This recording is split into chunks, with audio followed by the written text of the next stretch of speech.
नमस्कार दोस्तों, स्वागत है आपका बीएमजे एकेडमी में।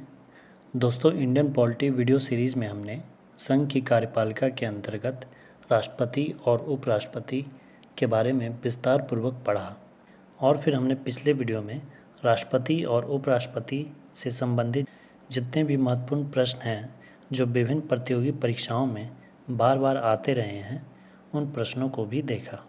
आज के इस वीडियो में हम संघ की कार्यपालिका के अंतर्गत मंत्रिपरिषद के बारे में पढ़ेंगे। अनुच्छेद 73 के अनुसार संघ की कार्यपालिका का विस्तार, जिसमें अनुच्छेद 52 से अनुच्छेद 78 तक संघ की कार्यपालिका का वर्णन है। संघ की कार्यपालिका के निम्न अंग हैं: राष्ट्रपति, उपराष्ट्रपति, प्रधानमंत्री, मंत्रिपरिषद और महान्यायवादी। इसमें से हमने राष्ट्रपति और उपराष्ट्रपति के बारे में विस्तृत रूप से पढ़ लिया है। आज हम मंत्रिपरिषद के बारे में पढ़ेंगे और फिर अगले वीडियो में प्रधानमंत्री और फिर महान्यायवादी के बारे में पढ़ेंगे। मंत्रिपरिषद अनुच्छेद 53 के अनुसार संघ की कार्यपालिका की शक्ति राष्ट्रपति में निहित होती है, जिसका प्रयोग वह स्वयं या अपने अधीनस्थ अधिकारियों के माध्यम से करता है। अनुच्छेद 53 में यह कहा गया है कि राष्ट्रपति संघ की कार्यपालिका का प्रधान होता है और कार्यपालिका शक्ति राष्ट्रपति के पास होती है, जिसका प्रयोग वह स्वयं या अपने अधीनस्थ अधिकारियों के माध्यम से करता है। अनुच्छेद 74 में यह वर्णन किया गया है कि राष्ट्रपति को सहायता एवं सलाह देने के लिए एक मंत्रिपरिषद होगी, जिसका प्रमुख प्रधानमंत्री होगा और राष्ट्रपति इन्हीं की सलाह के अनुसार कार्य करेगा। मंत्रिपरिषद की नियुक्ति की जाती है राष्ट्रपति के द्वारा प्राइम मिनिस्टर की सलाह पर।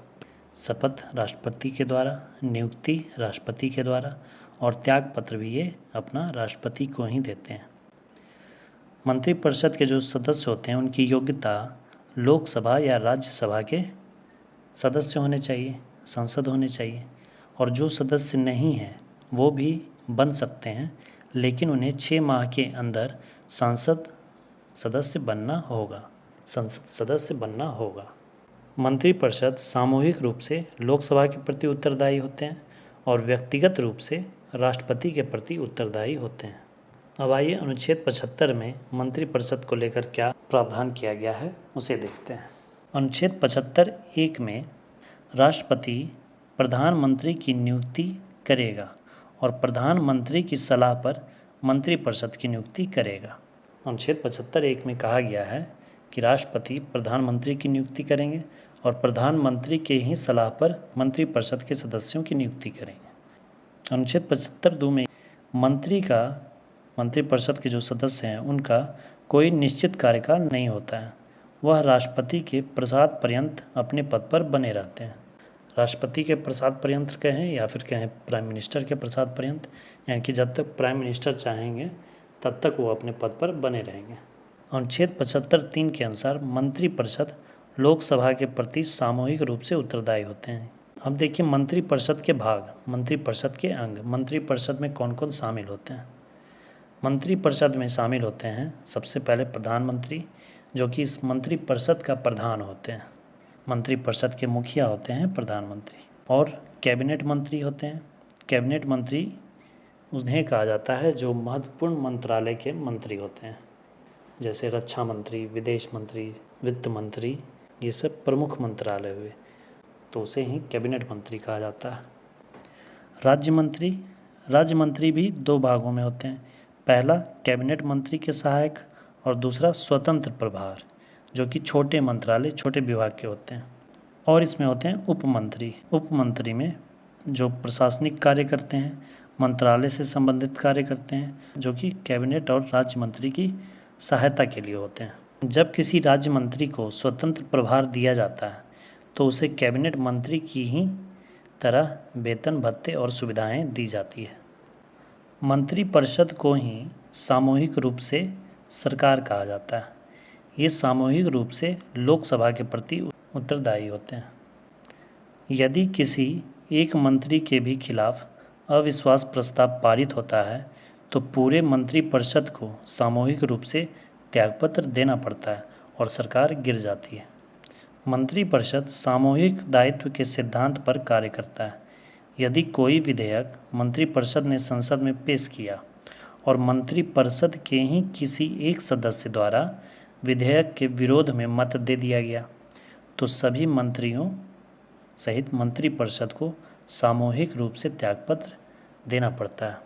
इसलिए यदि किसी मंत्री को मंत्रिपरिषद के किसी विधेयक पर सहमति ना हो तो उसे पहले ही त्यागपत्र दे देना चाहिए या तो फिर वोटिंग में ही शामिल ना हो। अब देखिए यहाँ मंत्रिमंडल और मंत्रिपरिषद में अंतर दिखाया गया है कि मंत्रिमंडल और मंत्रिपरिषद क्या होता है। जैसा कि हमने मंत्रिपरिषद में देखा कि उसमें प्राइम मिनिस्टर होते हैं, फिर कैबिनेट मंत्री होते हैं, राज्य मंत्री होते हैं और उप मंत्री होते हैं। लेकिन मंत्रिमंडल में सिर्फ प्राइम मिनिस्टर होते हैं और कैबिनेट मिनिस्टर होते हैं जो कि महत्वपूर्ण मंत्रालय के मंत्री होते हैं। तो मंत्रिमंडल छोटा होता है, इसका साइज छोटा होता है और मंत्रिपरिषद का साइज बड़ा होता है।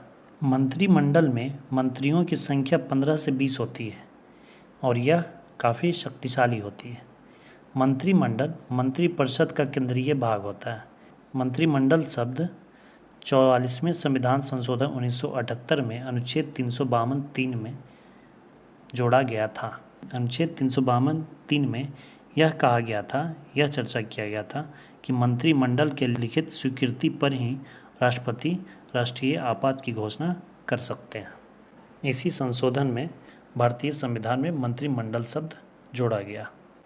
मंत्रिपरिषद को मंत्रिमंडल से ही शक्ति मिलती है। इसमें मंत्रियों की कुल संख्या 70 से 80 तक हो सकती है क्योंकि इसमें राज्य मंत्री, उप मंत्री भी सम्मिलित होते हैं।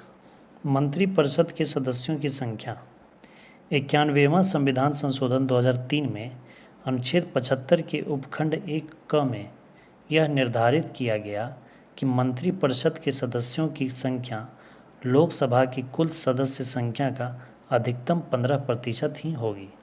तो इस तरह से जो लोकसभा के कुल सदस्य की संख्या होगी उसका 15% ही मंत्रिपरिषद के सदस्यों की संख्या हो सकती है। कैबिनेट मंत्री, मंत्रिपरिषद, मंत्रिमंडल, इनके अलावे एक शब्द और है जिसे कि किचन कैबिनेट कहा जाता है। यह भारतीय संविधान में नहीं, यह मीडिया द्वारा दिया गया नाम है। किचन कैबिनेट का अर्थ हुआ कि अपने आवास पर कुछ खास मंत्रियों, मंत्रिमंडल और मित्रों के साथ लिया हुआ निर्णय या फैसला किचन कैबिनेट ही कहलाता है। तो ये थे दोस्तों मंत्रिपरिषद से जुड़ी सभी जानकारी। वीडियो अच्छी लगी तो लाइक और शेयर करें और चैनल पर नए हैं तो सब्सक्राइब जरूर करें। अगले वीडियो में हम प्रधानमंत्री तथा इस पद से जुड़ी सभी महत्वपूर्ण तथ्यों को देखेंगे। वीडियो को अंत तक देखने के लिए धन्यवाद दोस्तों। जय हिंद।